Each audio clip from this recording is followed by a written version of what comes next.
Welcome to this week's episode of Unfortunately Required Reading. This is our first part of the spooky Halloween stuff. Yeah. Our episode this week is Bram Stoker's Dracula. Yeah. Or the horrible title that I've come up with, What Sweet Music They Make. Yeah, if you have a better title idea, let us know. Please share it with me. Or maybe we just need to start doing the titles of the books because SEO. Yeah. Just hyphenate it. Yeah. Sorry. Dracula. Sorry, I'm a social media person. What are we drinking? We're drinking sangria. I made a red wine sangria out of Lano Sweet Red. It's so good. There's brandy. Not the singer, like the alcohol. There's orange juice, there's pears, there's cherries, there's apples, and topped with blood orange soda. We're drinking sangria because it comes from the Latin word sangre, which means blood. So we're kind of drinking blood. And I'm not excited about this. Also on the cheese plate, we have an Irish cheddar because I have to. And it's delicious. I love every time we get a chance to eat Irish cheddar. We also have, I can't pronounce it. Oh, it's Hematoga, never mind. Yeah. I can do that. Which is a Russian candy bar that's supposed to increase your red blood cells. Also, previously, it had 5% powdered cow's blood. What does this have in it? As I cannot read Russian? Do you want me to see if I can Google lens it? I forgot about that. See if we can figure out what's in it. Yeah. I mean, I should know this. I could probably pick out like 3 of these words. Mm-mm-mm. Google Lens is amazing, you guys. It really is phenomenal. I think it's supposed to be Russian. Don't auto-detect. Just give me Russian, please. Thank you. It's like, we made in Ukraine. Oh, is it? I don't know. Well, Google Lens isn't picking it up, which is terrifying. So we're just going to go ahead and say that this might be what finally killed us. We think there might be blood in this. Like that movie? There will be blood, but there might be blood. There might be blood.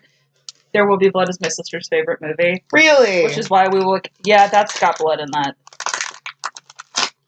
Oh, no. I will take a picture of this for the Instagram. It's a little horrifying. I don't have words to describe to you how not excited I am. As you all can hear, I'm a little bit sick still. Oh, no. As someone who has chronic iron deficiency, I'm kind of excited. I mean, I'm glad someone is. Well, that, and I've got a kvass in the fridge. Or kvass. Trying to shorten my A's on that. It doesn't smell bad. It smells like coconut. It's actually pretty good. You can throw yours out. It's okay. I want you to all know Amanda rose to the call and just ate the entire piece. There's the blood. There's this little bite. Oh! See? Yep. I like it, though. Well, Victoria's a murderer. Just want you to know that. Probably. So I read that these were invented for children to help curb like childhood anemia. And I do feel like, as a child with anemia, this would have been great. I'm saving these for Cover Your Ears, Boys, for my period. So you can only get like one, like a pack of them. You can't just get like one. So I have 5 of these now. I feel like these probably aren't FDA regulated for us. I mean, the majority of stuff that I order from Russia is probably not FDA regulated So for us. I would definitely consult with your doctor before eating one of these. Just because there's toxins and stuff that we don't necessarily... I'm trying to cover our asses. I don't want us to get sued. I have a death wish, so... Okay, but I don't want our listeners to die. If you guys could not die. Yeah. I'll try and take a picture of this and try to translate it. I mean, so far, we're not dead. I thought it was good. I want to eat the whole thing. It's got condensed milk in it, okay? Tori, I can just make you fudge. It's okay. You can just ask me to make you fudge. So we're going to do our attempt at the short story log. I feel like that was like a cry for help. That it's like, have I not provided you with enough candy? I have enough. Everything about me is a cry for help. Have you seen my Instagram? Yes, we're friends in real life. Yes, we hang out on weekends. We're going to go to the Romanian festival next weekend in San Antonio. Entirely for chimney cakes. Mm-hmm. I'm very excited about chimney cakes. That sounds so good. Do I have to explain what those are? I would explain it because not everybody knows. So a chimney cake, it's like this piece of dough that's wrapped around almost like a cone, and then you fire it in like an oven, usually like in a rotisserie kind of manner. And they're called chimney cakes because when they come off, they smoke and they steam. They look like little chimneys.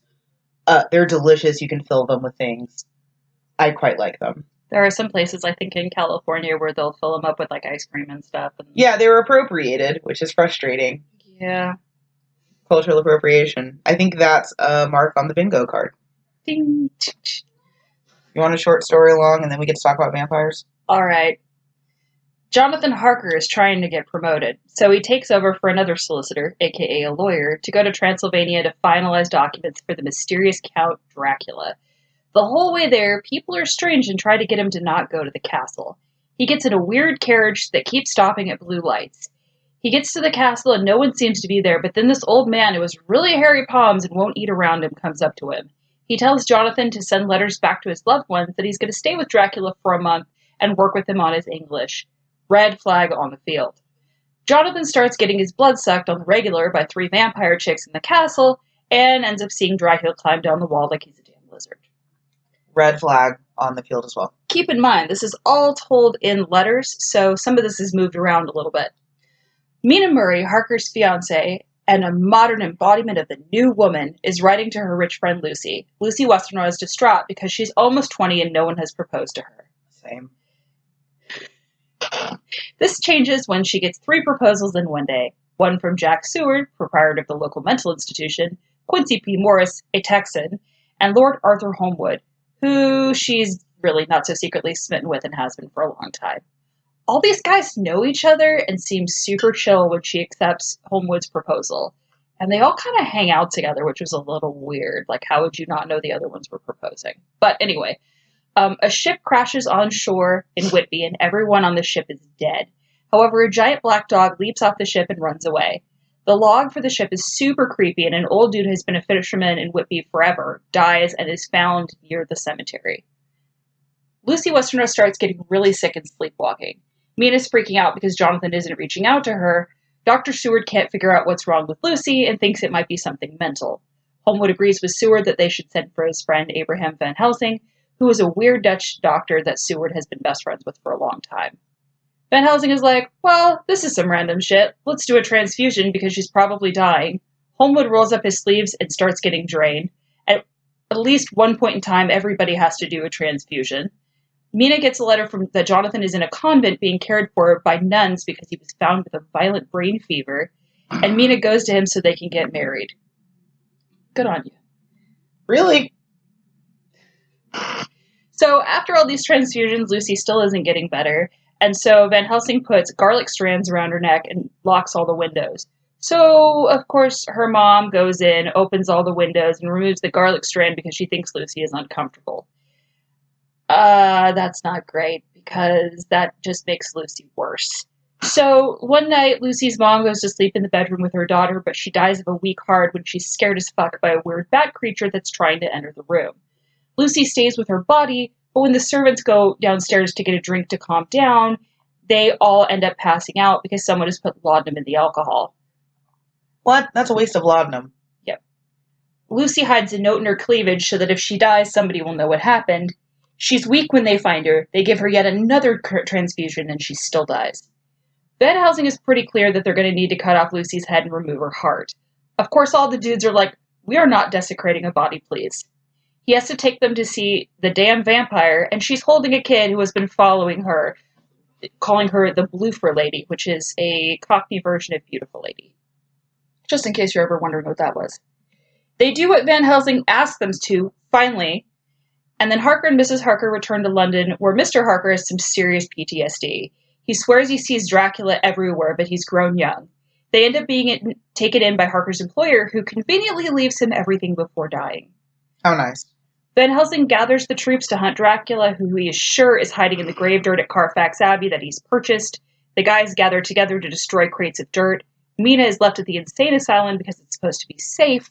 However, Renfield, the solicitor Jonathan replaced, is there because he's batshit after being with Dracula, and he's now Dracula's disciple.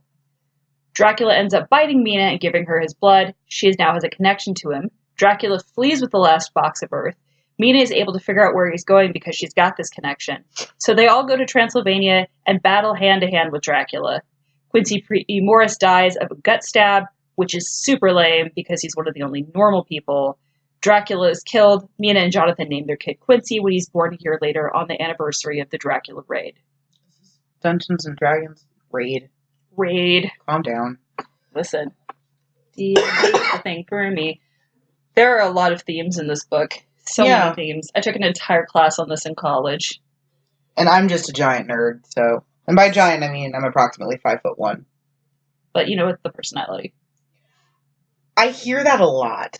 I'm sorry, I'm not trying to be a dick. No, like, I think it's fascinating, because there was a friend of mine, where, like, we've met in real life, and I commented on her Twitter, and I said, like, how am I almost, like, a full foot shorter than you? And she said, honestly, I had no idea. Tori is indulging in some of the drunken fruit. So good. That's a pear. That is a pear. It's a Bosque pear. I had a friend who was, like, 3 inches shorter than me, but we always thought she was taller because she could kick your butt. Yeah, I have a personality that gives me at least, like, 6 to 7 inches, so. There are a lot of themes in here. I mean, I guess we need to start with probably the obvious one, which is desire.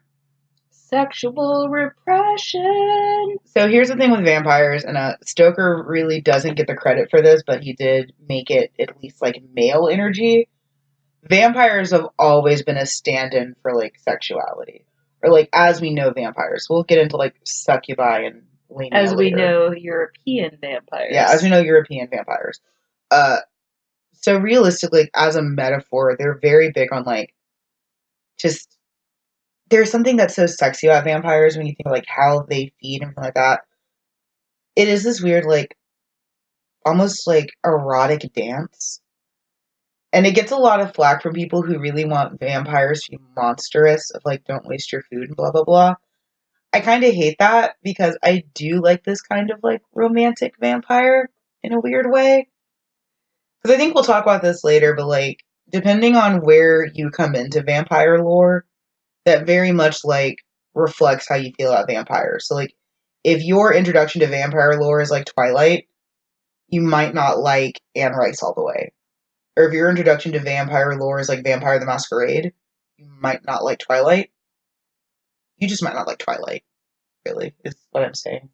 I mean, I don't, but I don't begrudge people who do. You know, there was a really, really great video that Lindsay Ellis did where it was a giant apology to Stephanie Meyer. Basically because I think a lot of the hate that Twilight gets is just society does not like female pleasure. No, they don't like teenage girls being happy about things. Well, yeah, and they just don't like women enjoying things. Like, realistically, because, like, that's why, like, I encompass it, because one of the more pervasive aspects of, like, Twilight fandom that I think we forgot, like, the Twilight moms, like, these, like, 30 to 40-year-old, like, middle-aged white women who, like, were DTF with this immortal glitter emo. Is that not what he was? No, he's an immortal glitter emo. I mean, same, but, you know. I feel kind of bad for Robert Pattinson, though, because he has tried to distance himself from those movies so hard. I'm not looking forward to him being Batman. Because I'm not either, but I also really haven't liked a Batman since Christian Bale. And I don't like Christian Bale. Yeah. My favorite is Val Kilmer. Val Kilmer with the bat nipples? Yeah. Yeah. As we're off on bat nipples. What's not to like? One of the interesting things, too, about the sexuality of vampires is they have grown as we have become more and more concerned about sexually transmitted diseases as well. Yeah, there is this almost like a virulency metaphor when it comes to vampirism. And what's fascinating is that you'll often see vampire stories change in response to that. So, like, one of the cool things about, like, reading Anne Rice is that now she almost has this, like, list when characters are going on, like, when they feed. It's like, these are the people that look healthy and stuff like that. I'm like, that's kind of cool. It sounds like a BDSM checklist, a little bit of, like, what is allowed, what is okay, what is not okay.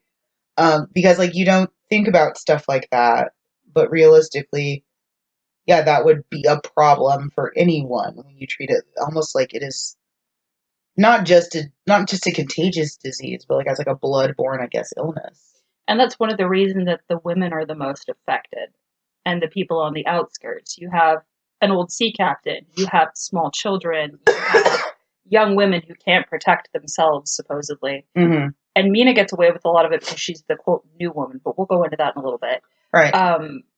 One of the really interesting things is if you watch the 92 version, the Francis Ford Coppola Dracula, they have a whole scene with Van Helsing where he's talking about civilization and syphilization moving together. He's talking about venereal diseases being connected to the goddess Venus because of sex. And so a lot of that comes through in the Dracula text, and that's one of the reasons that Coppola chose to include that portion, is a lot of that movie is pulling statements from the Victorian era that Stoker would have been involved in. Yeah, A Night with Venus, A Lifetime with Mercury. Mm-hmm. To explain that reference, to treat syphilis, often mercury was employed, which, fun fact, don't take mercury for anything. Yeah, it's not a good thing. Especially not your syphilis. But, weirdly enough, lead, which was used a lot in makeup, destroys a lot of bacteria. I mean, it destroys a lot of other things as well. Like, don't eat lead. Yeah, Don't do that. But, like, a lot of older cultures used it, like, in makeup for blemishes. It did get rid of blemishes. It also ate flesh. It also got into your bloodstream and eventually killed you, but... Like Queen Elizabeth. But you were pale as fuck. Yeah, and it did get rid of the pimple. It also got rid of your jaw. But, you know, you don't have that pimple anymore. Gross. Lore had a good episode finally. Wow, that was shady. I like him. I don't like his white savior tears. I'm sorry. I'm tired. I don't need another white man telling me how to feel. Pretty sure you can check off the bingo list. Yeah. But he had a good episode about beauty being deadly. And he talked about like lead and mercury and makeup. And he wasn't condescending for once. I have a book on that. Yeah. For once he wasn't condescending. I have a book called Fashion Victims, and it's incredible. It's a breakdown of all the different things that could kill you. Makeup, different types of material that were extremely flammable in a time period where people used a lot of flames.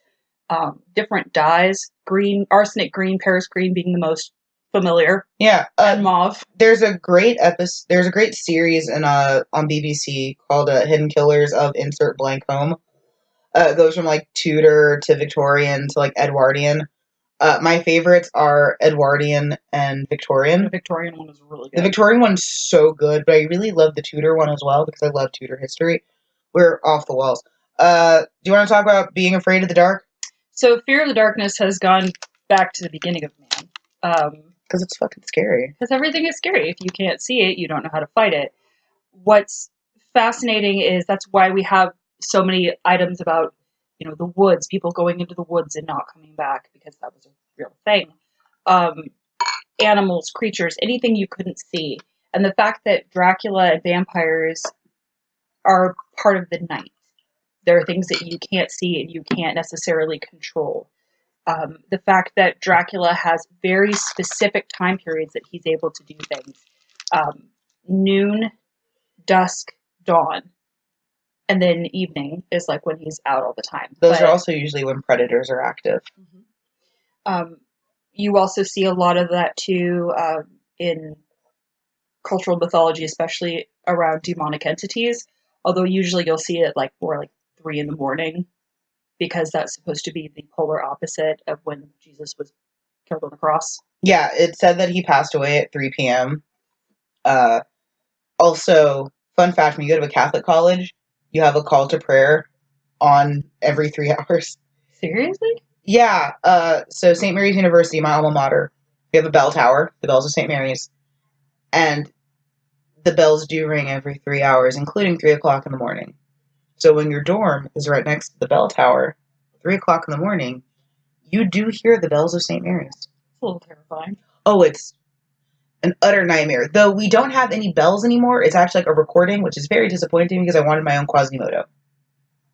Like fire. Anyway. Like, I really was hoping there were, like, real bells in our bell tower. No, it's just a fucking obelisk.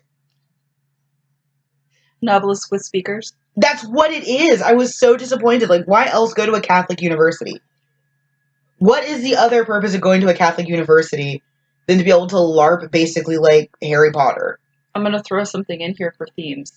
No. Go ahead. Yes. The new woman is a big thing in here because there was a lot of fear. Mina is safe only because she learns how to do things to help Jonathan. Mm-hmm.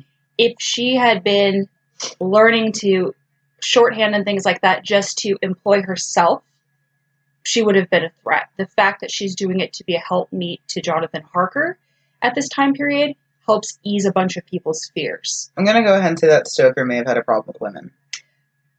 We will definitely be covering that in the history of Stoker. I'm just going to go ahead. This might be a hot take. I'm going to go ahead and say I think he may not have liked women very much. He had a lot of issues.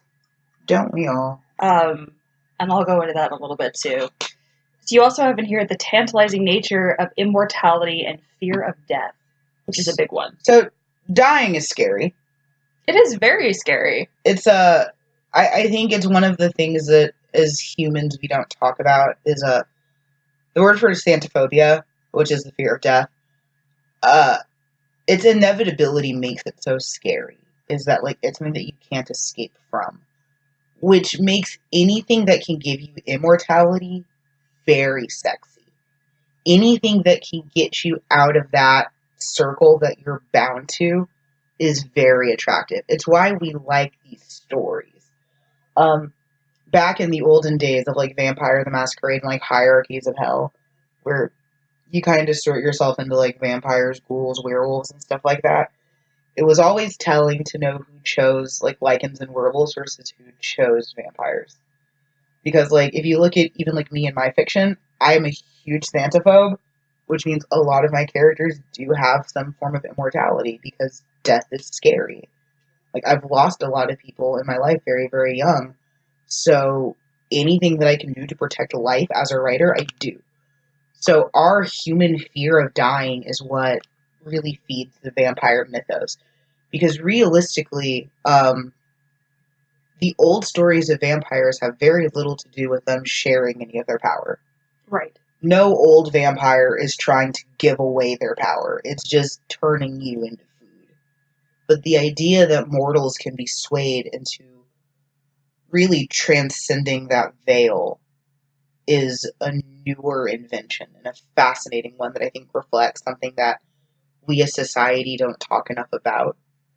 Because it's our sort of emotional constipation with that fear of death that makes these stories so tantalizing. And during this time period as well was when folks started moving away from home preparations and, you know, handling the body themselves and preparing them for burial and started moving towards having an undertaker come and do it. There were people still had wakes, but there was less sitting up for several days and doing it. It was, you had somebody come and remove the body, and then you had mourning wear and you had mourning items to try and take over that place. We don't do that so much as a culture anymore, and that's part of the reason why fear about death is so prevalent in our culture and in this time period and things like that. Right, and we're also finally, I mean, at the time that Stoker is writing this, not that death is less common, but it is the safest it had been in history for a while. Oh, yeah. So people were living longer. I'm using like big old air quotes there. Longer. Healthier. Again, big old air quotes. But we're not at like the early stages of human society where death was just this thing that was explained and understood. It could be this weird, lurking creature that followed houses and brought tragedy. So fear of death is a huge thing that spurs the vampire myth. I think all of us would strive for some sort of immortality.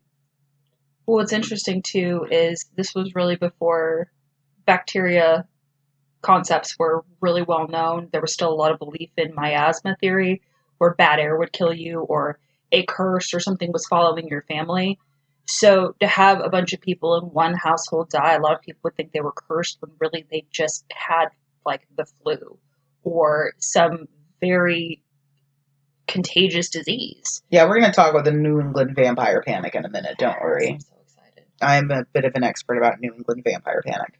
So you have in here making evil sexy. So we see this again from our friend John Milton. Mm-hmm. Bram Stoker. Is he our friend? So what's he's kind of. So what's weird in this is Dracula is not sexy. in the beginning. No. At all. He No. is a creepy, weird old man in Transylvania. We'll go into a lot of stuff later about Braun Castle and real stuff. But anyway, it's awkward because he's very, very strange, very different. One of my favorite things is when he's going into the whole thing about the Romanovs and the Voyeurs and all these very famous groups of people, especially in Eastern Europe and up near Russia and things like that, and portions of Asia. Mm-hmm. And he's talking about how his people have a right to be proud. Stoker wasn't so clear on directions and where people were from. He took a lot of things from books that were places he'd never been. Thief! Yeah. We're going to go into a lot of that about how he stole a lot from one of his contemporaries. Yep. But this making evil sexy just started more and more and more and more. The Right. women are monsters. The female vampires are monsters to Jonathan because he wants to keep his sensibilities and he wants to be honest for Mina. Almost like it was written by a man who has problems with women. Because the scariest thing is female sexuality. Women wanting things is terrifying. These ravenous, hungry, thirsty women, predatory. I would love to see Jonathan Harker read thirst tweets from BuzzFeed. No, I would not like that at all. I cannot read this. This is disgraceful to Mina. First of all, I also hate that concept because I think he'd look at a phone, screech, and die. Probably. Fun fact, when I was in college, I wrote like a out-of-time story where like a Puritan priest visited my college because I was dumb and had to write an assignment. I've always hated the stories of like person falling out of time because like I feel like it will never go the way you expect. They would say something horribly racist or horribly sexist, run into traffic, and then die. There was this story of this man who was said to have fallen out of the sky, and he had like weird clothes on, weird clothes on, and was promptly hit by a car. Like within minutes of him falling from the sky, was hit by a car. So I've never seen the Ancient Aliens episode. Are we going to talk about that though? Of vampires, yes, absolutely. Yes. Okay. I sent Tori a message while I was lounging on the sofa this morning. Yeah. Also, I will say this: other writers did this better. The writer of Carmilla did this a lot better. Oh yeah. Of making vampires sexy. Ooh, Lord. But really, without Stoker's foundation, we would never have gotten to like an Anne Rice. Right. Which I don't like acknowledging because Anne Rice hates fanfiction. I love her though. Do you? Anne Rice helped define my teenage years. I mean, I can love her work without loving her. It's how I feel about J.K. Rowling. Fair. I love her work. I don't like Auntie Jo.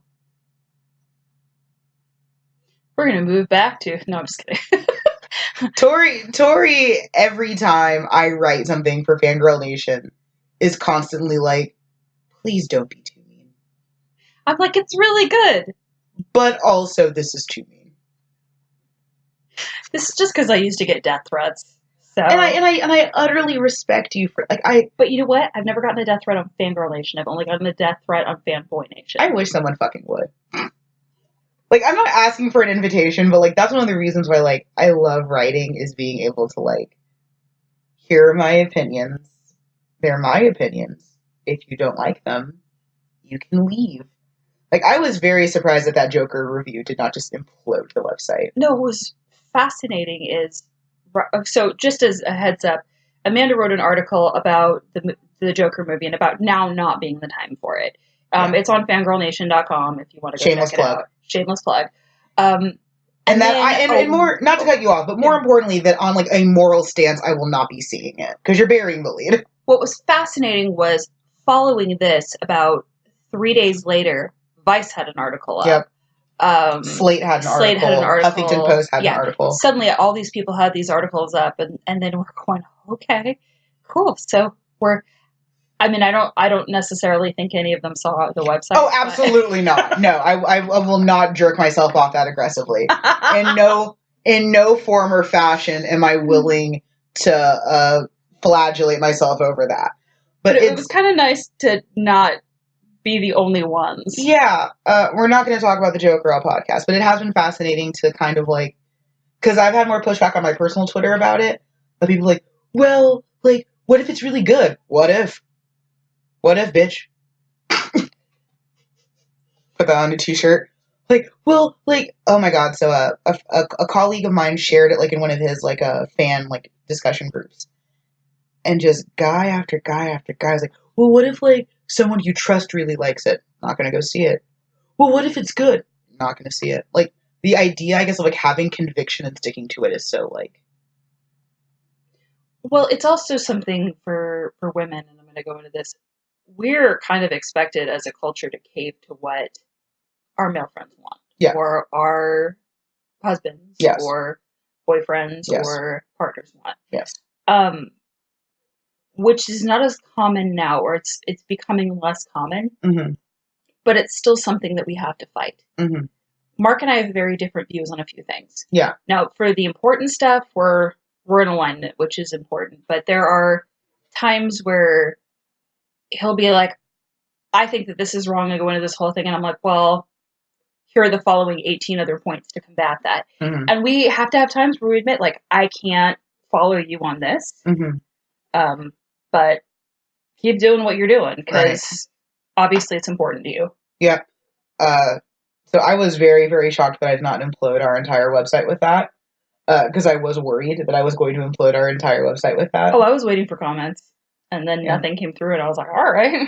I mean, I guess it's because, like, we have really, like, tailored an audience that is going to be respectful regardless. And, like, I do really appreciate that. I will give a shout out to our Fangirl Nation fans and girls who write for us. You guys are amazing. The fact that you are so respectful with your opinions is great. Because, like, realistically, like, no other place could you publish. Like, no other place could, like, me as a queer woman of color, could I publish that and, like, not be thrown to the wolves. Right. Like, I know, like, Channel Awesome had that problem with some of their editorials, like, Nostalgia Critic and stuff like that. That, like, Obscura Lupa or, like, Lindsay Ellis would, like, have an air quotes hot take and just would be, like, thrown into a pit and just, like, you're on your own. Do you want to talk about being afraid of aristocrats? Oh, that's the big thing. This would have been about the time, after the time period of the French Revolution. Right? Yes. I was going to say, because it's late 1800s. I mean, we've had, like, 100 years, so, like, we're Napoleonic-ish? Napoleonic-ish. So, people are not comfortable, especially if you're impoverished, with the aristocracy. And that's a big thing with Jonathan Harker. Jonathan Harker is he becomes middle class. He starts off struggling. There's a lot of discussion about him not being able to marry Mina because he's too poor, and her being like, I don't care. Like, we're fine. I'll work, you'll work, we'll get this moving, which was not normal at the time period. No. So Jonathan Harker's response is understandable for the time period. The fact that he is willing to go to a foreign country to try and take care of this wealthy client, and then suddenly is attacked by all of these very creepy things. Stoker was not a wealthy man. Stoker had a very, very hard time making and keeping money. His family as well, they moved a lot when he was a kid. So it's understandable that the lack of trust of the aristocracy. He was very tied into the theater community and the writing community, neither of which made much money. It's not like today where, you get $1 million for filming 4 scenes. It's, if you're like the Avengers cast. I was like, could you feel the look I just gave you? Yes, I could feel it, and then I looked over and I'm like, oh. It's like, who? But, I mean, as an actor, you were constantly doing things. He wasn't an actor. He was a stage manager. He was a theater manager. And he was the longtime companion of, I believe it's Henry Irving or Henry Irving. We'll go into that too. But he didn't trust the aristocracy. He trusted the people he was close with. And you'll see a lot of that too, is Lucy fails dramatically, and she's wealthy. But Mina is upheld because she is, she's smart and she's capable and she doesn't need to rely on money, which is really weird because Lucy doesn't do anything wrong. Lucy is constantly thrown under the bus in every adaptation as being a slut. It's almost like this is a writer who has a problem with women. what's fascinating, I was doing some research.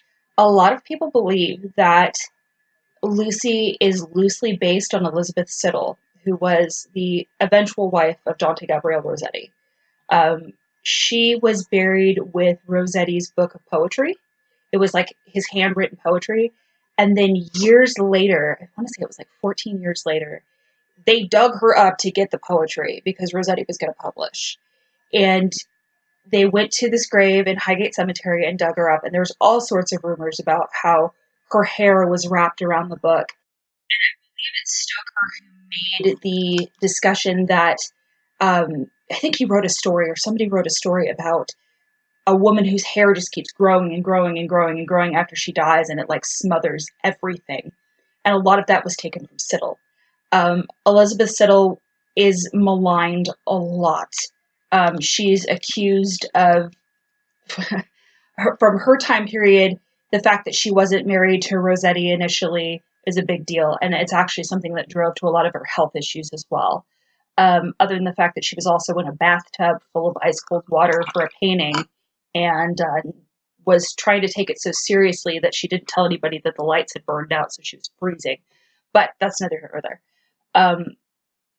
So there's a lot of belief that the description of Lucy with her fiery red hair, Siddal same, her, the way that she kind of floats about these men, that feels very much like the vilification of Elizabeth Siddal.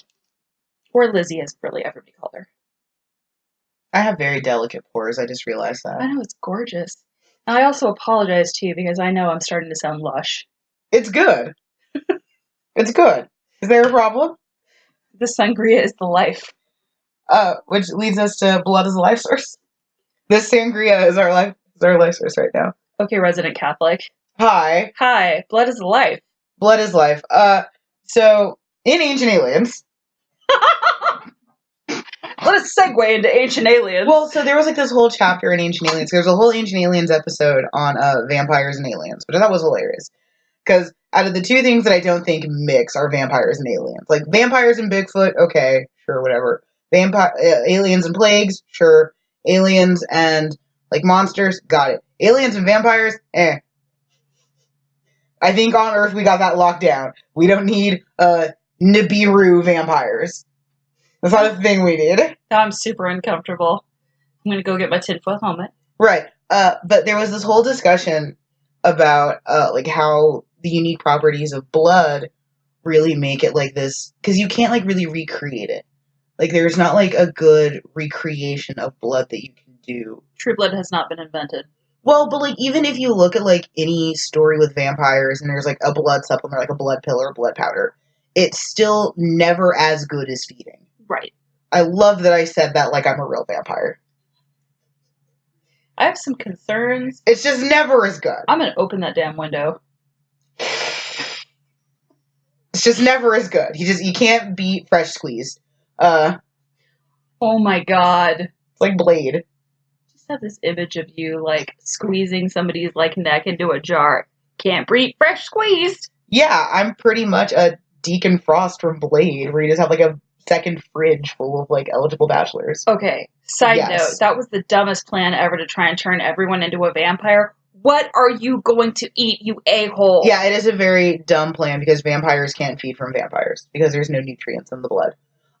So like to Ancient Aliens, that was an important aspect of like the vampire myth, was that there's something in blood that you kind of can't recreate. And that makes sense. So there's this idea with vampires of blood sucking, because realistically, the blood part's pretty recent. It used to just be that they sucked life or life force. The blood is pretty new. I think around the Carmilla times is when we start thinking about it being like more blood distinctly, but typically with vampirism, it's more of an air sort of thing, as you're taking life force and spirit. Can I help you? I was thinking about you see those paleontology things that are like Triassic period, Jurassic period, and all I can think of is Carmilla period. Yeah, the Carmilla times.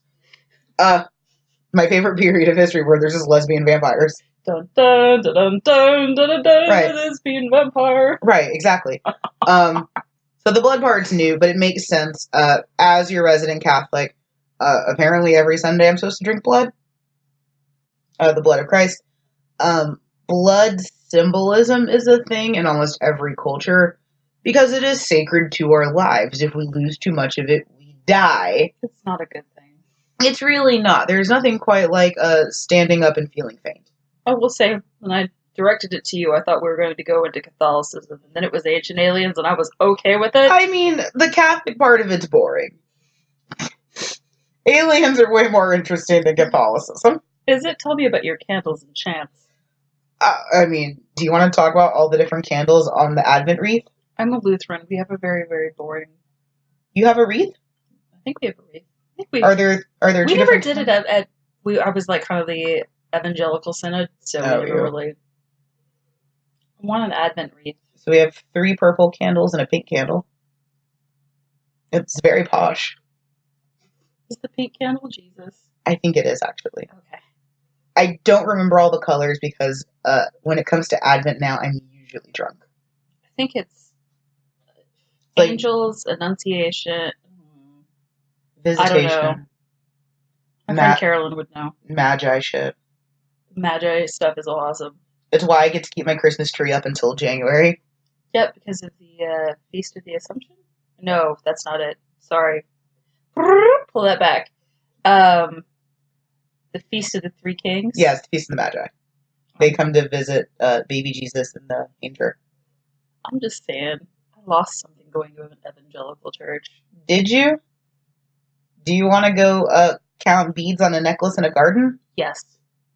Because that's how I spent most of my weekends, is in a field with a necklace counting beads. I feel like a corrupting influence because now you spend them drinking with me and talking about literature. I mean, spoiler alert, I probably would be doing this on my own anyways. At least the drinking part. So yeah, blood, chemically, spiritually, everything is very, very important, which is why it makes sense that a predator, like a vampire, would target that part of you. And that's also what makes them so scary, is that they are willing to take this thing from you that is so important. Because I guess it's not scary if they're going after, like, semen and stuff. Like, I guess that's not scary enough. Well, unless you're a priest and it's an incubi or a succubi. Yeah, but that's... Well, But to quote Community, not but did you die? plus. Yeah, did you die? Like, that's not going to kill you. Is that where I got that from? Yeah, it's from Community. But did you die? Like, that's not going to kill you. Now, like, someone, like, wringing you dry of your blood, that 100% will kill you. And it actually takes, this is where I sound like a murderer, a shockingly low amount of blood loss to die. Mm-hmm. It's actually why there's all these programs now, like Stop the Bleed and stuff like that, is it's attempting to get people to stop blood gushing out of a human body while emergency services gets there. Like I did when I sliced my thumb open. I'm still surprised that you were like, let me just wrap my thumb and go to Walmart. Yeah. It bled for 30 minutes, which apparently is not good. No, that's really bad. It bled for about 30 minutes. Did you hit an artery? You can feel the scar on my thumb. I have concerns. I have many concerns. Now I feel like I should have just been like, I'm coming to your apartment to pick you up. Well, but I didn't tell you. That was the problem. I just showed up with, like, a bandaged thumb. You're like, I made peach cobbler. What the hell? I also almost lost a finger. I don't think, have I told that story on the podcast? I don't know. So think I sliced my thumb open making peach cobbler. And I bled for about 30 minutes. I promptly drove myself to Walmart, bought bandages, a cut-safe glove, and some Cheetos, because I have priorities. Listen, Cheetos are helpful. Yeah, because I have priorities. And then I resumed slicing peaches, because I had a cobbler to make. I was mostly upset at the inconvenience of having to stop baking. Injury is very inconvenient. Like, I have some really small scar on my thumb, where I cut myself opening up a can of sweetened condensed milk. And I spent the entire time with my hand under the sink, like, but the pie. Please check on the pie. The pie did not burn. I can see this. Yes.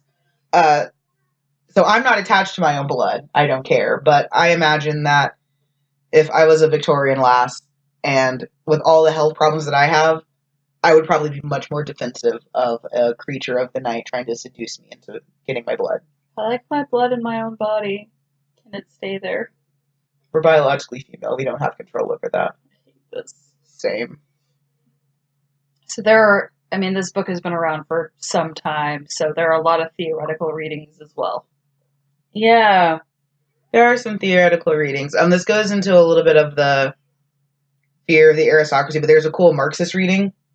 There's this idea that the aristocracy is literally bleeding the poor dry. Especially because, like, Count Dracula is, like, old money. He's very old money. And he doesn't have to do anything to achieve this wealth.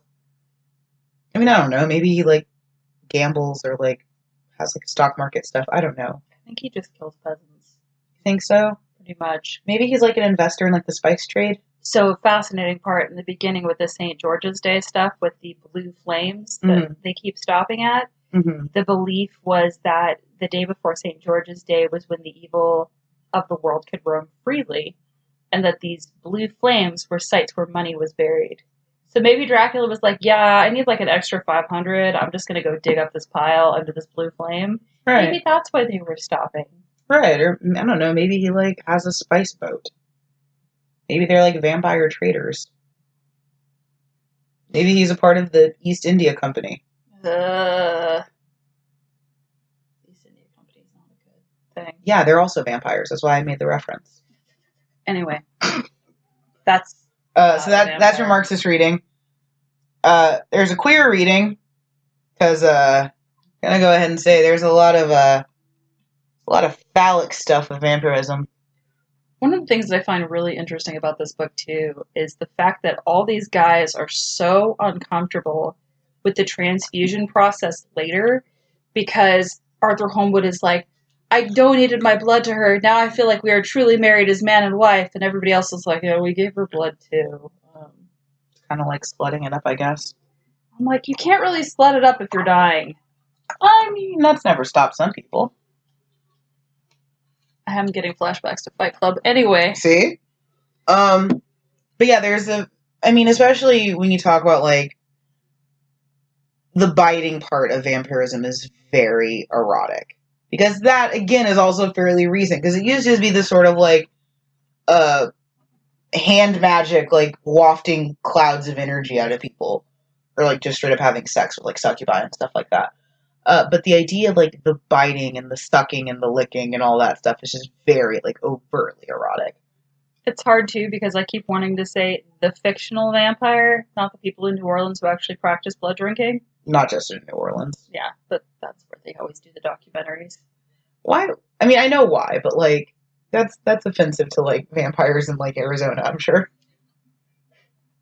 I demand representation for Massachusetts vampires. Our vampires in Montana, give us a shout out. Yeah, if you're a vampire in any of the other cities or states, please let us know. Wisconsin, we know you're not all just Dahmer. I mean, they're mostly just Dahmer. Oh no. Where donde este lie? Oh my god. Where is lie? Are we gonna go into some vampire history and symbolism? Do you want to talk about feminism? Yes, always. That's kind of a problem with me. So there is also a feminist reading, because it is sort of kind of aggressively anti-sex and anti-women in places. So the idea of, like, why that's a thing makes it, like, that's what the feminist discourse around it is. And also the idea that, like, for women, having to guard your virtue and having to, like, protect yourself, I gestured, but, like, having to protect all of your everything. I'm just saying, garlic works wonders. Eating a lot of garlic. Get away from me. Brad Leone has a theory about garlic and vampires that I think is fascinating. So Brad Leone, who does It's Alive with Bon Appetit, which is, if you need, like, a balm in this hellscape of a world, It's Alive with Brad Leone might be the purest thing on the internet. And he has this whole theory with vampires that he's really big on garlic, because garlic, when it's damaged, produces this thing called allicin. And allicin helps really like kickstart the microbial process and like promotes healing and stuff like that. It's like the healing factor in garlic.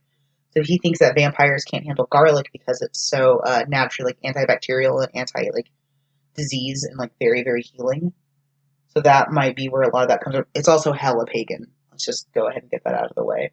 But like, I love that kind of like pseudoscientific answer to why vampires can't handle garlic. The real answer is it's pagan, but you know, that's too simple. So one of the things we kind of didn't include in themes is Quincy P. Morris, who I love desperately because he is a Texan. Is a lot why? Of, there is a lot of fascination in England and Scotland and Ireland about the United States at that time period, as well as Texas, because Texas was a country for a while, as we've definitely mentioned on this show. And we will tell you every chance we get. All the time. There was an embassy in London for Texas. But okay, who was going? I don't know. What I did really appreciate in this book was how many times people made references to, if all Texans are like Quincy P. Morris, we're in pretty good hands. We're absolutely not in good hands. Well, it wasn't modern Texas. But it's fascinating because, I mean, you've got to understand, Scotland has its own branch of the Grand Ole Opry. I'm not making that up. I found that out when I was living there. Like, it's amazing. Kids in England used to play cowboys and Indians. But why? Because they're kids. As a Texan, this stuff is also so trite to me. I would much rather play, like, kings and queens. But see, to them, that's old hat. Or old crown. Please don't quit the podcast. I think I'm too lush to quit the podcast. You're stuck here until we order tacos. There's like an entire half bottle of brandy in here. Shit, do you want tacos? What? Are you trying to... Is this Castle Dracula? Are you trying to seduce me with wine and food? So the first time Amanda ever came to our house, I had this tendency to lock the door behind me every time somebody comes into the house. I was convinced that I was in like a remake of Get Out. I was concerned. I was like, these white people are going to kill me. I had to explain, no, I'm not trying to trap you. This door is really easy to open. I was concerned. I don't live in an unsafe neighborhood, but I don't live in a super safe neighborhood. You make good choices, like you don't leave your keys in the car. It's San Antonio. No place is safe. Yeah. We can talk about food later. Do you want to talk about vampire history? I do. So, every culture has a life force-sucking creature or blood-sucking creature. Yes, hello, I'm Amanda Von Helsing, and I will be your guide through the world of killing vampires. So, shall we tell the story of Amanda Van Helsing? Amanda Van Helsing, attorney at law? Yes. So, like, as I was writing, like, this part of the outline, I was like, why do I know so much about vampires and vampire killing? And that was just, like, something that came to me, and Tori messaged me back, like, that is brilliant. Yes. So, the official nickname is Amanda Van Helsing, attorney at law. Yep, here to put a stake through crime. Oh my god. No. Can I quit the podcast? No, I'm just kidding. No, you can't. So, but yeah, every culture... So, one of the things I love about cryptozoology, the study of monsters and creatures that may not be real. Wait, you like cryptozoology? I love cryptozoology. I know, shocker. Is, like, cultural universality. That, like, every culture has a Bigfoot. That's fascinating to me. Every culture has a dragon. That's fascinating to me. Because then that tells me what were people seeing that consistently made them think large, upright, hairy creature in woods? What were they seeing that consistently was like weird ship-sinking sea monster? Now, I am in the field of cryptozoology where I think a lot of this stuff is not as prevalent as it once was. Like, I think, like, modern Bigfoot sightings are a little bit sketch, because, like, there's really there's not a lot of our woods that's gone unexplored. But culturally, there is always a creature that is sucking life or blood from people. Whether it's the succubus or the incubus, which is really after sex and sexual energy, or you have the lamia in ancient Greece, which was like a proto-succubus. It was very, very chill, and by very, very chill, I mean had zero chill at all. Much like me, a very, very anxious succubus. I just have this image, like that's the new thing. We're gonna make a TV show. I'm copywriting it. Yeah. So the idea that so here's the fascinating part. Most of these myths are very like centered around women. Most of these figures are females, like the lamia is female, the succubus is female. Even the incubus, which is the male version, is usually just a succubus who like stole a penis. That is real. First of all, no one told me that stealing a penis was an option. So the ancient stories of witches who ride brooms is actually just a version of witches riding phalluses, because they could steal penises and keep them as pets and like tend to them like you would flowers in a garden. So you take a penis from the garden and you like make it big and like you hop on it and then you fly on it. First of all, I want to know where this penis garden is.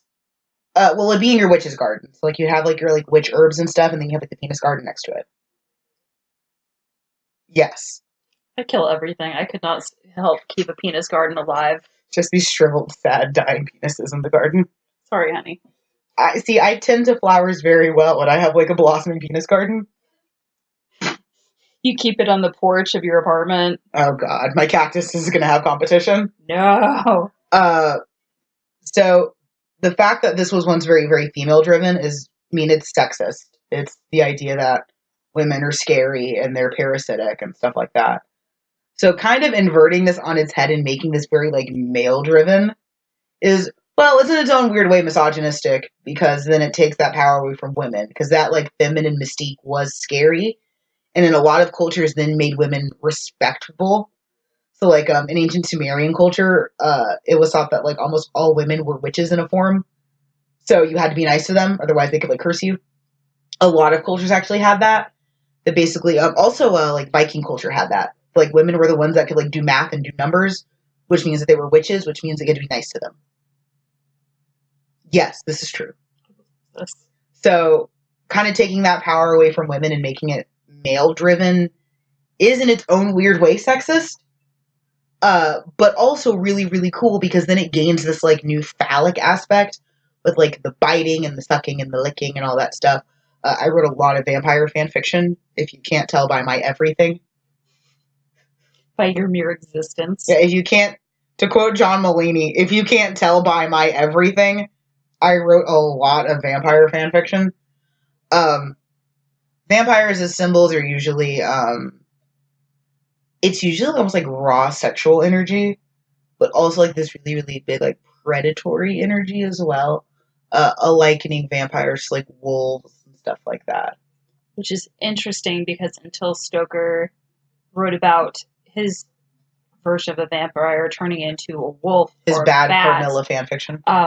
This was never really a big popular idea. That was more related to things like werewolves and shapeshifters and things like that. Yeah, because and what's fascinating is that you'll see a lot of like cryptids doing like double duty.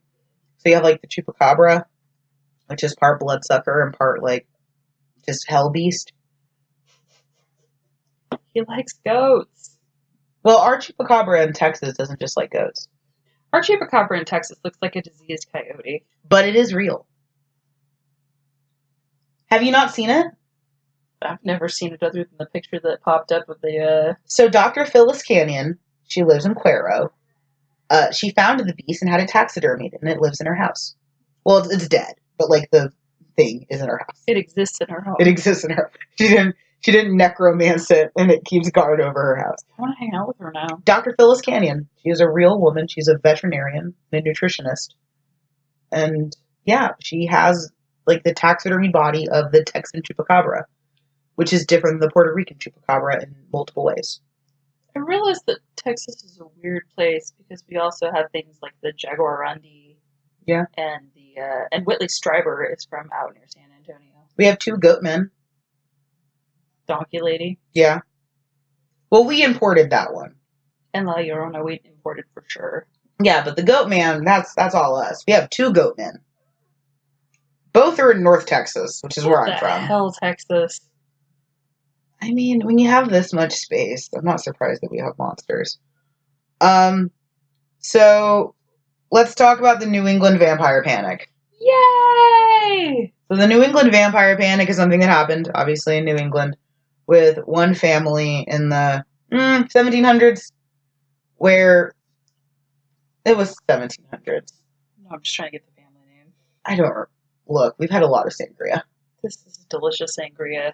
And basically, it started with a lady dying, as all good stories start with.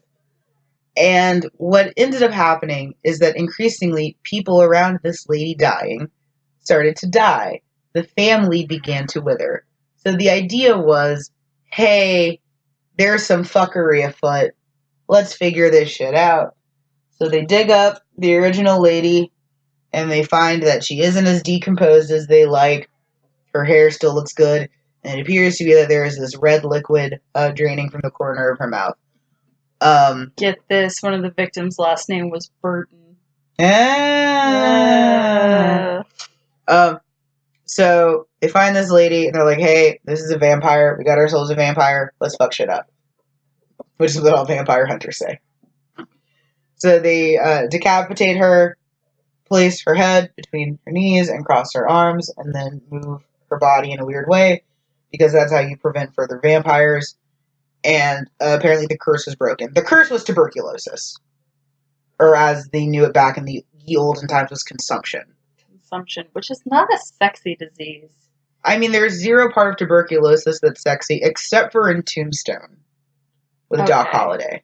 Doc Holliday was beautiful, but that's just, again, back to Val Kilmer and his bad nipples. Val Kilmer, I will 100% sleep with you. That's not just the sangria talking. Okay. They actually did a Tombstone movie showing, Alamo Drafthouse did, in an abandoned ghost town in Texas with Val Kilmer. Was I around for this? I wish I was. Anyway. I think it was expensive.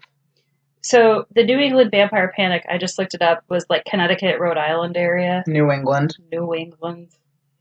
Yeah. We're gonna go to Rhode Island and see the vampires. Actually, you can. I mean, I don't recommend it. But at that time, the panic was consumption.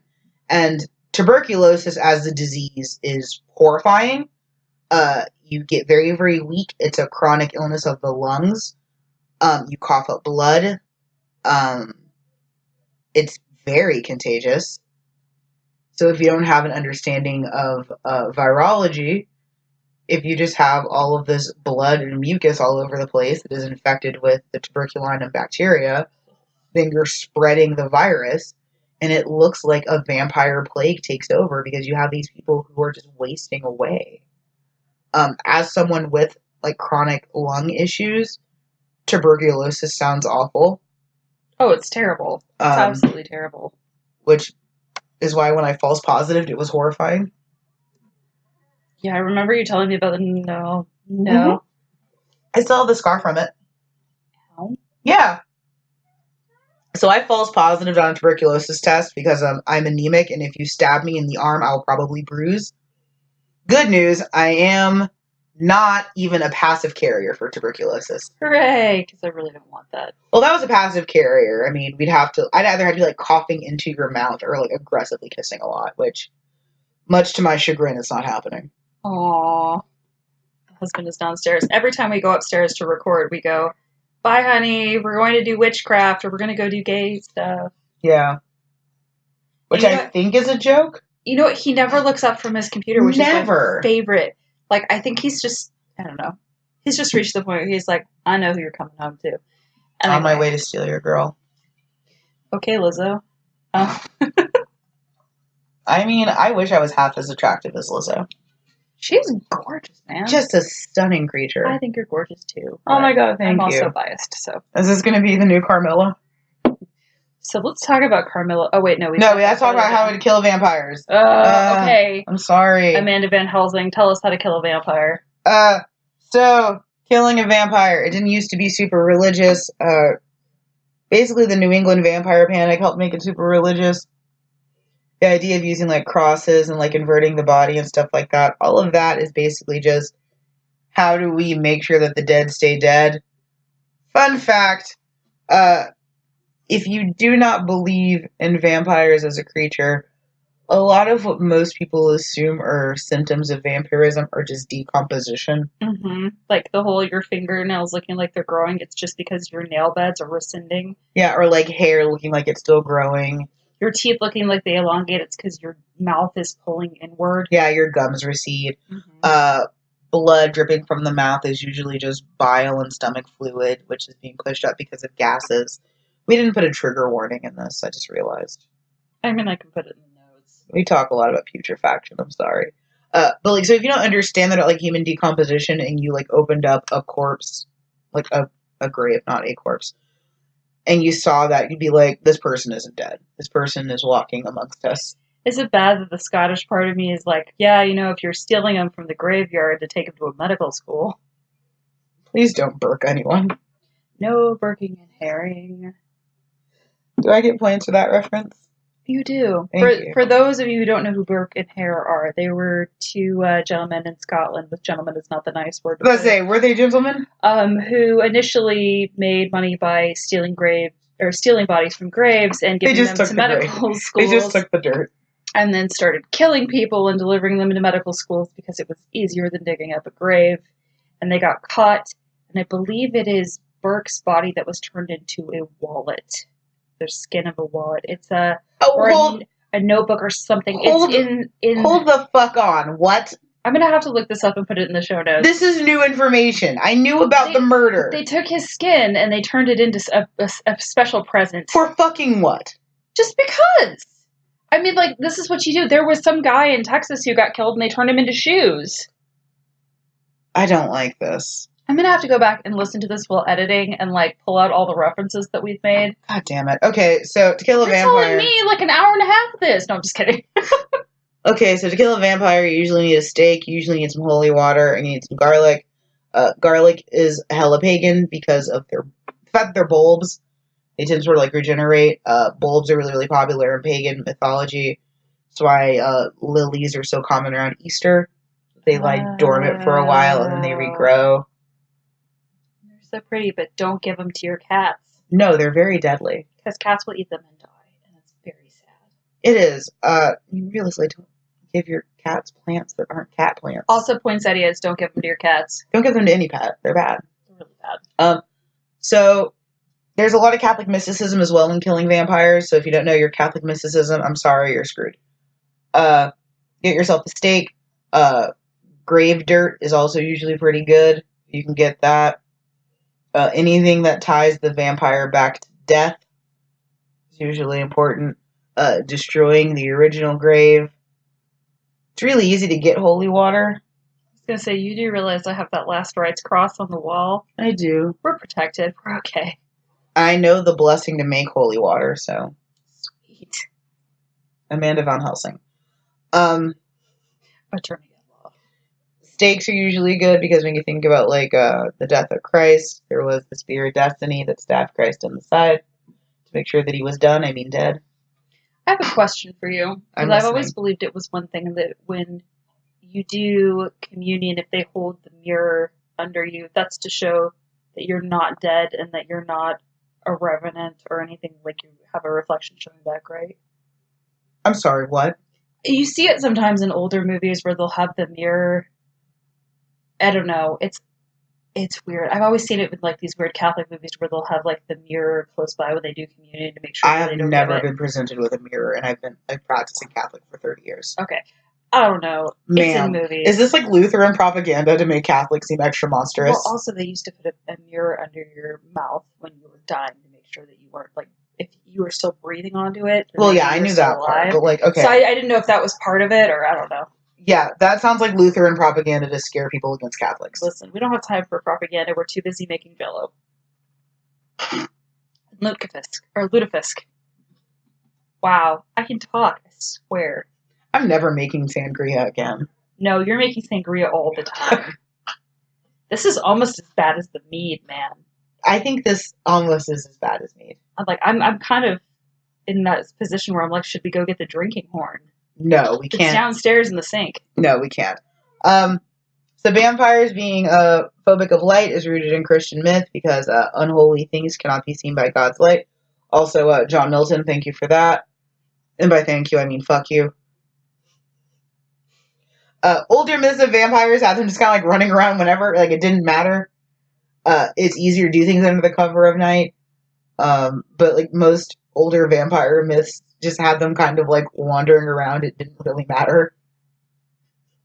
Just the idea of like a vampire and like 1 p.m. at the farmer's market. It's just At Starbucks, getting a pumpkin cream. yeah. Would a vampire appreciate a pumpkin spice latte? I don't know. They might like the cold brew. No, they don't. They don't like cold blood. Anyway. What? Do pumpkins bleed? What are you talking? I don't know. Ma'am. God damn it. So, some stuff to keep in mind. Penny Dreadfuls was not just a TV series that no one watched. I watched it because I love Eva Green, but that's neither here nor there. Varney the Vampire was sounds like a porn. I know, right? It's a very, very, very, very popular Penny Dreadful at the time. Basically like a cheap book. Stoker evidently had a well-worn copy he used for material details on vampires. Thief! It was actually published the year he was born, 1847. Thief. Carmilla. So I lent you my copy of Carmilla. I need to give it back to you because it's on my bedside table. Holy crap, I sat down and read this in one fell swoop. It's very short. It's hot. Yes, it is. It's really good. It is. Can we just say that Stoker's a thief? Oh my god. So even down to the fact that their cousin is like Mrs. It starts with an R and it sounds almost exactly like Renfield. So something to keep in mind, his contemporary Stoker's was Le Fanu, who wrote Carmilla. He worked for the paper that Le Fanu owned. He had another one of his books that he was obsessed with and underlined all the passages of, and would tell Le Fanu that he loved it. Yeah. So let's just go ahead and call Stoker a thief.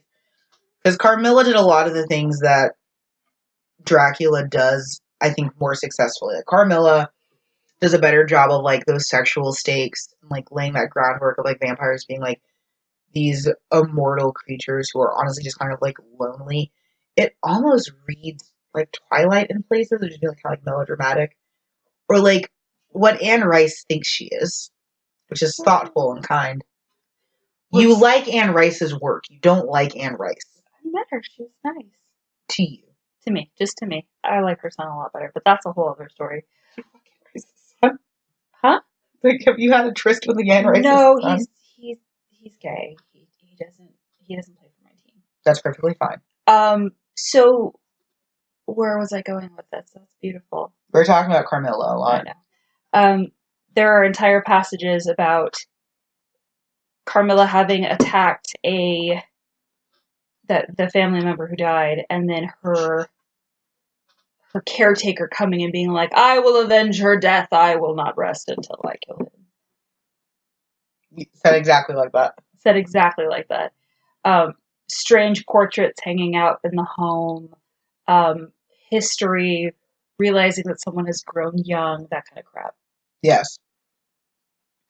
If you haven't read Carmilla, highly recommend it. Way shorter than Dracula. If you read really fast, you could read it in like 35 minutes. I'm also going to say I think it's better than Dracula. It's shorter, sweeter. There are lesbian vampires. There are lesbian vampires.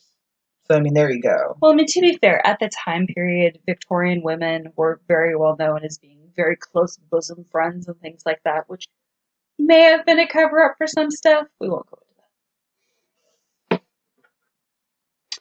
Anyway, we've already talked about St. George's Day. We've already talked about Quincy Morris. We did. We've already talked about the New Woman. We've already talked about transfusions and xenophobia. But we haven't talked about xenophobia that much. Enough. Okay. So, there's always a fear of outsiders, because that's what societies do, is we're afraid of people that don't look like us, which is why Stoker did the thing that Shakespeare does a lot, where if you're going to have a biting satire of a thing, put it somewhere far away. So he put it in Transylvania, which is no longer a place. Which he found in a book. Yes. At the library. Yes. And it kind of like reflects this idea of invasion. The idea of these creatures who are foreign and strange and infect good European society. There's a lot of otherism in it as well. Xenophobia is bad. Just stop it. Anglo-Saxonism is afraid of Slavic. They're afraid of everyone, honestly, because at that stage in history, they were kind of just afraid of everyone. Do you want to talk about the historical Dracula? Okay, so here's where we need to clean up some myths. Wait, what? Stoker stole the name. He stole Dracula.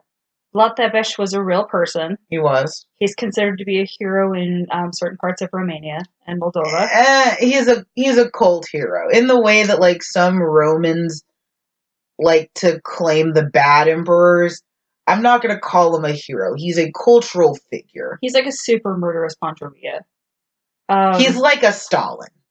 He killed a lot of people, and he killed them by impaling. Not just by impaling. Not just by impaling. But there are things you also have to understand. At that time period, if you wanted to discredit a historical figure, you made them into a psychotic murderer. Okay. But Vlad Tepes deserved every bit of the... So, typically with history, you get people who are sort of like wrongly maligned. This guy, if anything, we threw a softball at him and then we realized how bad he really was.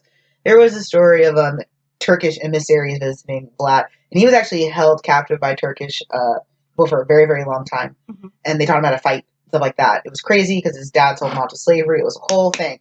So Turkish seminaries came back from the Ottoman Empire, and they refused to remove their turbans. Vlad, being very, very, very Christian, which no one believes, but very Christian, took huge offense to that, and he had the turbans nailed to their heads and sent them back to their homeland. Like, he was a... So if you can find this episode, there is an episode of Deadliest Warrior that is Sun Tzu versus Vlad the Impaler. And the two experts, I used air quotes for Vlad the Impaler, one of them is my future husband. And he is a man of about 5'5" with black nail polish who is just really gothy and is having too much fun. And the other guy looks like a fucking like Swedish metal band lead singer with long black hair, also with painted black nail polish, and was like the impaling expert and like impaled like a gel torso. The two experts for the Vlad team are amazing. That shorter guy I will marry if you're listening. I am 100% GTF. Hi. Hi. So Vlad Tepes completely deserves the air quotes bad mouthing we've done to him because he was not a good person. He was not. I mean, he had the force of the impaled. I mean, conservatively, he's killed thousands of people. Like, conservatively. He got the name Dracula, which means son of the dragon, son of the devil, used interchangeably. Tepes is actually a slang name that means impaler. Yes. So we don't really know a lot about him personality-wise. So you start to see, like, that really get mixed with Dracula myths. So, like, in Castlevania, Dracula's human name is Vlad Tepes, which is why his son, Alucard, is Adrian Tepes. Yes. I'm going to let you handle all the Castlevania because I don't know it. I will talk so much about Castlevania. So, Dracula tourism is huge. It's a big thing in Ireland, it's a big thing in Whitby, and it's a big thing in Romania. Yes. The seaside village of Whitby is actually where Stoker got a ton of his inspiration. He would go there on vacation. There's an abandoned abbey. There's a super creepy graveyard. And now there's a bench dedicated to him because that's where they thought Stoker would sit when his room was being cleaned during his vacation times. Because he would go out there and take notes. He's like, Whitby, this is perfect! I don't know why that's so cute to me. Just him outside on his little bench. This is my bench. I'm never making sangria again. So fun things to know about this time period. Poor people were so afraid that their children would die that the working class people routinely signed up their kids for what are called burial clubs to prevent them from having to spend a ton of money on burying their kids or having a funeral because they did not want to put their kids in a pauper's grave. So you can do that now. You can. We have coffin clubs where you can make your own coffin And you can like design it and paint it. That way when you're ready to go, you have one already. Where would you store that in your house? Your garage. I want to store it in my bedroom. Please don't. Also, if you need a casket, you can buy one at Costco. Yeah, which is fascinating. You just have to get it to the funeral home. Yeah. I also saw a car in front of me the other day that said Guardian Angel Caskets, and evidently you can order caskets directly from them. You 100% can. So, all right. Yes. There are some notes in here. There's too many notes in here, frankly. There's notes on notes on notes on notes. Do we want to go to questions from our listeners? Are we sober enough to answer questions from listeners? I mean, rarely. Do you want to do notes or questions? I think questions will be more fun. I think this is my favorite question that we had. Mm-hmm. How can you forgive Van Helsing's policy of never telling women anything? I can't. I don't. I don't forgive it. I feel like if he had even just gone up to Lucy's mom and been like, listen, this is going to sound a little unorthodox, but we need to keep the windows closed, and this is the healing herb for my homeland. It's really going to help her out. Just leave it on. If it doesn't work in 2 days, we'll try something else, but I just need you to leave it there. Yeah. That's a very, very short answer to the question is we don't. Yeah. We don't forgive him. It's stupid and trite, and the idea that women don't understand things is stupid and grossly misogynistic. And they weren't protecting Nina. They weren't protecting anyone from anything. Yeah, they weren't protecting jack shit. It was just dumb. Next question. Stewart shit? Next question. Who made Dracula a vampire, or is the original like how they say Vlad is? There is no clarification in this book about how Dracula was made into a vampire. He just was and exists. Yeah, if you listen to like some more modern retellings of the vampire myth, the idea of there being like an elder vampire, usually it is Vlad Dracula, and then all are kind of like his children. That's always like the lore that's kind of informed me, because my vampire lore is like a bit of like a hodgepodge from like Anne Rice and Vampire the Masquerade. So the idea that one, vampirism is low-key contagious, but also that there was like this supernatural like all-father of vampirism. Some people call that Cain. The mark of Cain. Some people are wrong. Something about Vampire the Masquerade. What? I love Vampire the Masquerade. I do too. Do you know who has the largest community of Vampire the Masquerade players? Who? Austin. Really? We're like 2 hours away. That's not even an excuse. Hour and a half if you speed.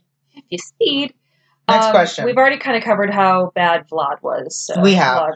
But like even Vlad, he really wasn't a blood drinker. Like he was just a murderous dude. He was just a serial killer. Really, the whole passage about him drinking blood comes from a priest who was talking about the fact that Vlad dipped his bread into some blood from one of the bodies. And that was more like a spell witchcrafty thing than it was like a I have bloodlust thing. Let's see. Do you consider the moral and religious undertones as adding value to a book that is purely speculative fiction? So here's the thing with like authorial intent. I don't think you can ever fully separate the author from the work. So I think because so much of the way he writes vampires is like a moral fable and is like this religious cautionary tale against like guarding women from corruption and making it way more religious than it needs to be. Because like really a lot of what we have to blame like Christianity and vampires is related to Stoker. Right. And I will say blame because they're really pretty godless creatures. You can't say that you don't want that in your speculative fiction if it's already there. Like, people do this a lot with, like, superhero movies, or, like, superhero comics, where it's like, I don't want politics in my comics. Well, they're political, so fuck you. Surprise, they've been there forever. Right, like, surprise, Captain America has always been political. Surprise, Superman has always been political. Like, you can't say, I don't want this thing to be, political when it always has been. So, it's weird, but Stoker put it in there. He could have been, like, the writer of Carmilla, where it was pretty godless. Carmilla's pretty godless as far as, like, how do you get rid of vampires and stuff. Like, open up a curtain, I guess. So, some interesting things about speculative fiction at the time period as well. A lot of stuff was removed from the Trinity Library in Dublin. Trinity is where Stoker went to school. They were basically the people who kind of they were kind of like the Library of Congress for Ireland, but they got to choose what went into the library. I thought you were going to say the Library of Congress for vampires. I was very excited. That would be amazing. It would be. Like, for example, there's a bunch of writing in there that belongs to the Shelleys, but they're their travel journals, not Frankenstein. So not the thing that we want to read. Not the thing we want to read. Next question. How do you spell vampire? With an I. Here's the thing. It Yeah. depends on what culture you're from and what time period it is. Yes. You have the Vampyre, which you'll see on the Buffy cover, in Buffy the Vampire Slayer in the giant book in the library. Vampire is more common in the U.S. Because that's the Anglo-Saxonized version. There's also things like UPIR for Upir, which is also another variation. It kind of just depends on where you're from, what time period it is. Yeah, I'm a filthy American. I spell it with an I. Yeah, that's the same. All right. Also, the hero of the story isn't male. The hero and true voice of the show is a woman. Should that change the outcome or view of this piece of literature when you consider that fact? It would if we had a better writer. I wish Mina would get more credit because they could not have done any of this without Mina. Yeah, like I kind of feel like this is a little bit like the issue that we have with Great Gatsby, where like the women are just so poorly written that like you kind of can't like them. And not there's nothing to like about Mina, but it's just you can tell that she's hindered by a lot of plot nonsense. You can tell that she's kind of like she's a device, she's bait. So do I wish it changed the outcome of the story? Of course I do. Do I wish we had a better writer? Absolutely. It's one of the reasons why I will always give Bram Stoker credit for giving form to a lot of these feelings. But for me, there's always been better authors who've done more with vampire mythos. All right. I want to say thank you so much for sending in questions. It really is awesome. Yeah, we really like this. Yeah, it's cool. Did I speak for you? Do you not like it? No, I love it. Okay. So we'll continue to do this. We really do appreciate your questions. Thank you for all of those who sent us questions. And if we did not have time to answer your question during this recording, we'll answer them on social as well. So the conversation truly does never stop, as vampires do truly never stop. We're going to tell you a little bit about Bram Stoker. It can be a little bit difficult to find accurate information. I'm going to tell you that right now. It's not as bad as looking up Sappho, though. He was born November 8th, 1847, passed away 1912 on April 20th. His full name is Abraham Stoker, but his father also had the same name, so they called him Bram to help distinguish the two. Lovely. His mother was Charlotte Matilda Blake Thornley Stoker. Too many names. So many names. Bram was bedridden with an illness until the age of 7. If you go to the Irish Writers' Museum in Dublin, they have a whole anecdote about him being completely healed one day when he rose from reclining upon hearing the sound of the parish church bells. There's no proof of this. But the Irish Writers' Museum does have a first edition copy of Dracula that I stood in front of for 20 minutes because it was beautiful. I also just love the idea of being animated back to life by church bells. So the potato famine occurred when Bram was a child. So it would have been very heavy in his consciousness. Stoker was born and raised in Dublin, but many Dubliners don't consider him to be a Dubliner. They consider him to be a Londoner because that's where he ended up and he spent the majority of his life in London. Is this like an actual, fight? Yes. Okay. There is a lot of Dracula tourism in Dublin at his home, or one of them, and there's a weird walk-through museum in Whitby. Stoker started his writing career as a theater critic for the Dublin Evening Mail, and that's where he met Sheridan Le Fanu, the writer of Carmilla, and also loved his writing. And stole a bunch of it later. Bram Stoker married Florence Bauckham, who we've mentioned before because it's Oscar Wilde's ex-girlfriend. Hell yeah! Did they ever fight in an alley? No. He also completely disregarded Wilde after the charges of buggery were brought up against him. Can someone draw them fighting in an alley? I would like someone to draw them fighting in an alley.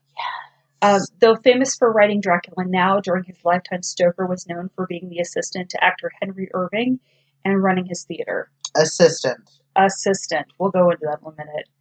There are no known photographs of Stoker smiling, but this is not uncommon for the age. There's also only one picture of him writing. He left behind very little personal information about himself, but a lot of notes about his stories. He was 6'2", and that's a time where most people were 5'6" at like the most. He was very big. Tori looked at me as if I should be threatened by this. A little bit.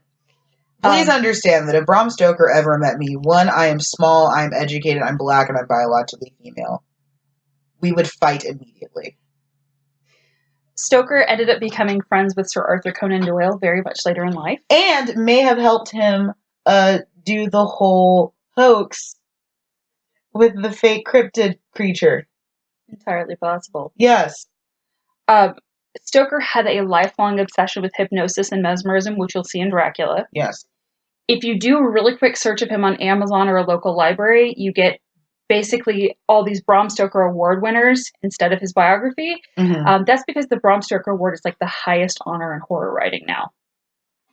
We've already talked a little bit about how he attended Trinity College, and it was kind of like their Library of Congress. Florence Bauckham, his wife, was really interesting after Stoker died. Max Schreck started filming Nosferatu, and it was incredibly close to the Dracula story. And as she had sold the rights to the play, she sued the hell out of the production for the German film and wanted all copies to be destroyed. Mm-hmm. One was saved, and that's why we still have Nosferatu, which you can watch for free if you have Amazon Prime. Not yet a sponsor. Not yet a sponsor. Very, very strange, due to the unsuspecting nature of one of his homes, because he moved a lot. The Russian crown jewels were stored in one of the Stoker's old homes as collateral to a loan to Russia for money to help found the initial Soviet Union, according to author David Scull. Piltdown Man is the creature I was thinking about with Sir Arthur Conan Doyle. Piltdown Man, okay. I swear to drunk I am not God. I mean, I'm glad you're not God. This would be a really awkward conversation. Did we have to read this in school? No, but I read it because I am a huge nerd. I initially read it in high school because I was the goth kid. I took a course on it in college. So Dracula really latches onto your imagination. There are hundreds of movies, hundreds of books. I, at one point in time, had established a rule that unless a friend directly recommended a book to me, if it featured Dracula and wasn't written by Bram Stoker, I was no longer allowed to read it. I read so damn many vampire books in high school that I got the nickname Vampire Girl. It was not a good thing. I'm sorry. That's not negative. It's not now. Now it's like part of my profession. But I thought it was funny then. Which part of your profession? I know. The part that I do for free with you on weekends. So I was about to say, like, I know your day job, but I don't think that has anything to do. I will say that so far I have the best decorated desk. But that's neither here nor there. I have a velvet pumpkin on my desk. Oh, mine are just covered in glitter. Of course mine is velvet. Here's what you velvet. Of course it is. There are so many adaptations, you guys. Yeah, I think one thing that we did gloss over a little bit is the impact. Because basically, I mean, we don't talk about Carmilla as a society. So if you talk about Dracula, Stoker is the first thing that most people think about. Or that horrible Gary Oldman movie. I love that movie. I'm sorry you have bad taste. I love that movie. It's so good. I'm sorry you have questionable I don't care taste. what you say. I love Gary Oldman. No, I will concur that Keanu Reeves' accent in it is absolutely terrible, and that I can't stand Winona Ryder anymore. But what did Winona Ryder do to you? The overacting. Oh, that's fair. So we really can't minimize the impact of this work. That pretty much, if you like vampires, if you're that goth kid, if you also listen to My Chemical Romance well until your 30s. So I have a journal up on the shelf right now, which I will not take down, from when I was a suicidal high school teenager. And on the front of it, it says in red, like glowy letters, "Children of the Night, what sweet music they make." Because I was that goth kid, and I bought that at Hot Topic with my money that I saved up. So all of my fanficky emo journals are like bright and sparkly because they were a red herring. Because, of course, your family members would look towards the goth witch book, but they won't look to the one with the pink flower on it. That's fair. Yeah, I also have one with dividers, so I can divide my fanfic by fandom. I was an organized smut peddler. I can see this. Oh, yeah. So we really definitely can't minimize the impact of this. Like, so if you like Anne Rice, if you like Twilight, if you like Vampire the Masquerade, if you like vampires, I mean, you really should be giving credit to Carmilla, but no one does, so I guess we'll give the credit to Stoker, even though I do not want to. We've already kind of talked a little bit about it. Nosferatu is an adaptation. The Bela Lugosi version, which is very different from the book. Yes. There's also a Mel Brooks version called Dracula Dead and Loving It that's based off of the Lugosi version, but it's hilarious. There's the Christopher Lee version. There's, as already mentioned, the 92 Dracula with Gary Oldman. The romance between Mina and Dracula is not in the book. Do not write that in a paper. But you can if you want to. Dracula 2000 with hot-ass Gerard Butler. I don't think he's attractive. My favorite line in that movie is the guy, I think it's Johnny Lee Miller holding up the cross. The guy looks and goes, I don't believe in Jesus for it. And he pulls out the blade from the bottom of the cross and stabs him and goes, but Jesus believes in you. It was really bad. It made me happy. My eyes just rolled into the back of my head for a minute. I know. I feel like I need to hit the back of your head and bring it back forward, but they're back. Buffy had a really terrible version of Dracula. There was that movie in the mid-2000s of Dracula Untold that no one watched. I went and saw it in the theater. I saw it in theaters as well. Because my boyfriend at the time was like, let's go see it. And I'm like, this looks horrible. I saw it with my senpai at the Santikos Theater near 410. Yeah. And I remember mostly just being bored. Castlevania, which is a thing that I love a lot, takes a lot of Dracula lore, down to giving Lord Dracula Vlad Tepesh's name in human form, and then giving his son Alucard, which is Dracula backwards. Which is, I'm going to call out my friend Greg. I told him that because we were playing the Castlevania fighting game that no one likes. And I said, yeah, Alucard, which is not original. He's like, what do you mean it's not original? Like, it's just Dracula backwards. Like, you can see him, like, bringing the letters down. He's like, I fucking hate you. I'm like, I didn't do this. I was not responsible. So if you like Castlevania, including that questionable anime, I'm going to go ahead and call it questionable.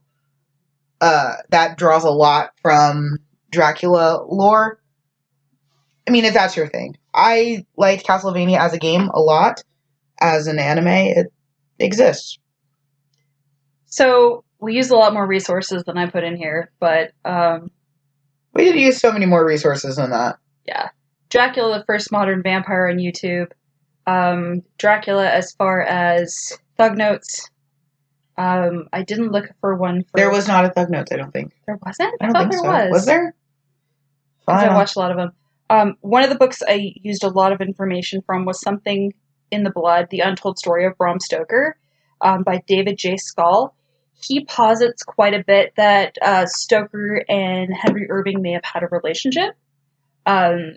What's interesting is that Oscar Wilde and Bram Stoker existed in the same town at the same time. There's chances that Bram Stoker spent quite a bit of time at Mrs. Wilde's salons, so Oscar's mom. They did go to Trinity College at the same time, but once everything kind of fell apart with Oscar Wilde with the trial, Stoker started calling for no homosexuality to be allowed in Ireland at the time. But there's a lot of people who wonder what exactly was going through his head, especially because he supposedly had a very loveless marriage with Frances Balcombe. They have one kid, Noel Stoker, who did pass away, and his ashes are also in the same jar as his father's. And then now you have, I believe it's Doc Stoker. I made a face, I'm sorry. Yeah. So there are some more Dracula-ish books that come out from one of his, like, great-great-nephews or something like that. Was that just like the ravings of a closeted man? Entirely possible.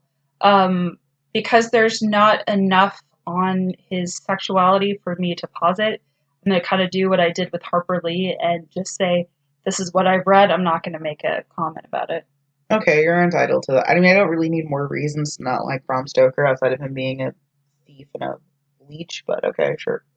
Still love Dracula, though. I mean, it's fine. I've read this, but not as much as I've read the original Phantom of the Opera by Gaston Leroux. There's also entirely an adaptation that we forgot, Which one? which is the Von Helsing movie. by Oh, Hugh no, Jackman. that doesn't exist. It exists. It doesn't It exist. completely exists. I pretend it doesn't. Okay. Oh, and all the Hotel Transylvania movies. Those don't exist. Those are adorable. You have a kid. I do. I have an excuse. Okay, I hate those. This is why I get to be excited about Frozen 2. I mean, I'm willing to give that one. I'm willing to give a pass. Von Helsing, though, with Hugh Jackman, that is my trash. That's your trash? I know it's bad, but that is my trash. It is 100% my trash. What are we reading next? We're reading Frankenstein, subtitle, The Modern Prometheus. Which I'm going to tell you right now, I did not remember starting with somebody writing in their journal about traveling to St. Petersburg. I completely remember that. I didn't, and I started reading it last night going, wait, is this the right book? Yeah.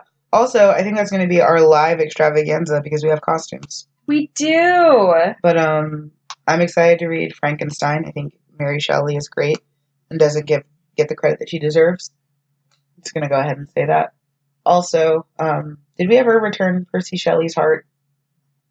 I think eventually it was. Okay, But good. we gotta look it up. She's like the original goth kid. I love that I say we as in like it's our responsibility. Last I checked, it was not my responsibility. Tori, did you return Percy Shelley's heart? No, personally, I have not. I have not personally either, so I guess it's still in a tote bag somewhere. No.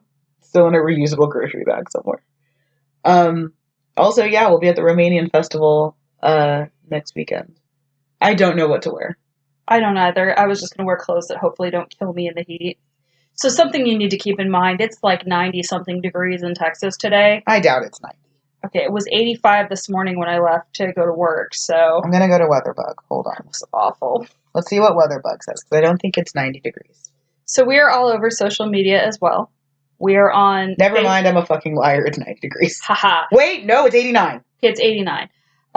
We're on Unfortunately Required on Instagram. Yes. What is it? Unfortunately RR on Twitter, which Amanda is in charge of and doing a killer job. I'm doing my best. Unfortunately Required Reading on Facebook. Yes.